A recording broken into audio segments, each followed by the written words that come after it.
Alright guys, welcome back. So, about like a week or two ago, Retroid announced the Retroid Pocket 4 and 4 Pro. Now, they've released a bunch of devices over the past few years. This year alone, I'm recording this in 2023, so it should be out before the end of the year, but if the video comes out in 2024, just know that. But 2023, they released the Retroid Pocket Flip and the 2S. So that's two devices. Now that's not so egregious, but it's like when the majority of the devices they're selling currently use the same chipset and pretty similar chipsets, it can get kind of boring. Like the Flip here uses the same chipset that the 3 Plus. The Flip here uses the same chipset that the 3 Plus used, which kind of made it a weird like device to review because it had the exact same internals. And the 2S used a little bit worse of like a chipset, used the T610 versus the T16. Which, like, it's a little bit less and it, like, made the device less, but at the same time, it's like you're still releasing a very similar device. But just recently, they announced the Retroid Pocket 4 and 4 Pro, which many people thought they would stick with the clamshell form factor for this device because there were, like, rumors and stuff that they were going to keep the form factor, but also people kind of didn't want to see the exact same design from the 3 Plus, and to a degree, they did change it, but for the most part, it definitely resembles the 3 Plus more than anything else. So one thing I do want to point out before we get into this is that the 2S, the 3 Plus, and the Flip have all been discounted since the launch of the 4 and 4 Pro. So all of these devices have decreased in price, which honestly makes them a way easier device to recommend. The 2S, which I got the most expensive version, which was I think $110. It was $120. $120 for the most expensive 2S. Now costs $99.90. So it's $100 versus $120. The 3 Plus is now $125 versus $150 that I had to pay when I bought it. And the Flip is now $135 or $140 for the watermelon version, which is different from the like $160 that I had to pay when I bought it.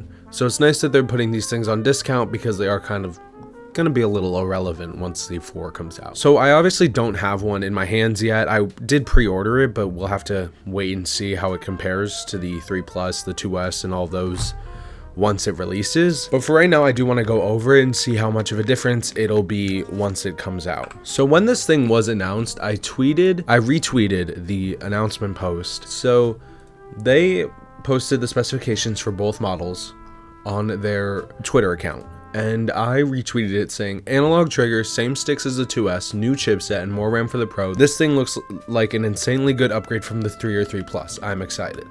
And I am excited because all of those things make this thing really great. So let's go over them one by one and show what the difference is from the 3 Plus to the 4 and kind of point out some of the things I said in like my 2S review and stuff like that I thought were weird to put on this thing and not the 3 Plus. So first thing I want to go over is the analog triggers. So this device being more powerful than the 2S and being able to play more GameCube games than the 2S, you would expect there to be like analog triggers for GameCube because GameCube uses analog triggers, but there isn't. These are digital. These are more like Nintendo Switch triggers or something like that where they are not analog at all, which is confusing because the GameCube uses analog triggers. It's not the end of the world. I did really like this device with the triggers that it has, but analog triggers on the 4 is definitely going to be better because that thing is going to be able to play more GameCube games, and especially on the 4 Pro, which makes the analog triggers all the more necessary. I lost the joystick. Hello? Where did it go? I'll find it eventually.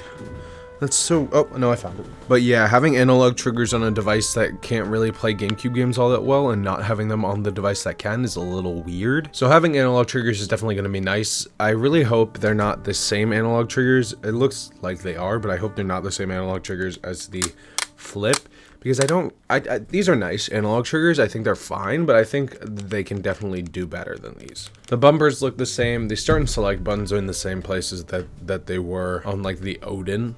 The original Odin, which is weird. They moved them from the top to the bottom right, which is probably a better place to have them than like where you'd expect the volume buttons to be, but it's still weird that they're not like in the correct spots, especially since they were on the 2S. The colors that this thing comes in, I want to talk about before we go into anything else. I got the Ice Blue Pro version, which is $199.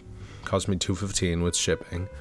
And I'm now kind of wondering if I should have gotten the watermelon, because I do love watermelon like colors, but the watermelon color of the flip kind of disappointed me a lot.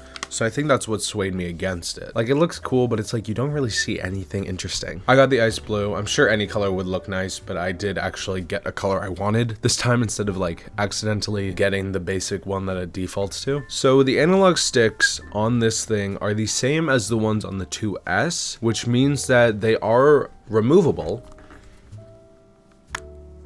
You can take them off if you want it to be more portable or something. And that also means they're kind of like indented or like inverted compared to the 3+'s sticks, which I actually very much prefer, because I think these have a better grip and are easier to use and just feel nicer to use than the 3+'s sticks, especially with the kind of travel distance that the 3+'s sticks had. They didn't really have that much of a travel distance. I mean, these don't really either, but they have a bigger travel distance than the 3+'s sticks, so I'm hoping it stays the same like that on the 4 and 4 Pro. And it also looks like the buttons are a little bit bigger. I know this is just a render of the device, but the face buttons all look much bigger on this device than they do on the 3+, which I think is great, because the 3+'s buttons are a little small, and they're a little like small, and they're kind of annoying to use sometimes. So it'll be nice to have those bigger. The chip this thing is using is pretty impressive. I mean, the Odin Lite, I think, used the Dimensity 900, which is the chip that is going to be in the regular 4. Yeah, Dimensity D900. And the D900, when people got the Odin Lite, was shown to be a very good chip. I'm at Taki Udon's video right now for the Odin Lite. It uses, I don't know if the performance is going to be the exact same. Obviously, it differs in terms of like RAM and stuff like that, but shows it off playing Metroid Prime and shows it off playing 3DS pretty well. And this is just the 900. The Pro is going to be using the 1100. I don't know how that performs because I've never seen anything playing with it, but it looks cool. Something I wanted to quickly add in here is that the Odin Lite uses the exact same processor and is currently retailing for $200 on Ein's website. So this thing, obviously the hardware is different.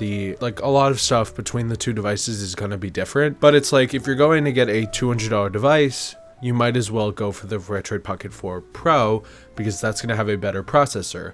Or save some money, go with the Retroid Pocket 4 base model and just get the same processor for less money. If the D900 can play Wii games and GameCube games and 3DS games really well, I'm sure it can. The D1100 can as well, which is the D1100 is the one the Pro is using, and the D900 is the one that the regular is using. I'm sure if the regular can play GameCube and Wii really well, the Pro can as well, but I want to see how far we can push the Pro. Like, will Yuzu work on it? I don't know. We'll have to wait and see. I will definitely be pushing this thing to its limits once it releases, because I do want to see how far it can go. The full specs of this thing, depending on the model you get, kind of differ, but the website here shows that the Pro uses the D1100 compared to the D900 of the regular Pocket 4. The CPU is a little better on the Pro, and so is the GPU. There's 8 GB of RAM in the Pro versus the 4 in the normal one. I'm not sure how much that'll really affect things, but 8 GB of RAM on a device that small and that like kind of cheap, I guess, is really interesting.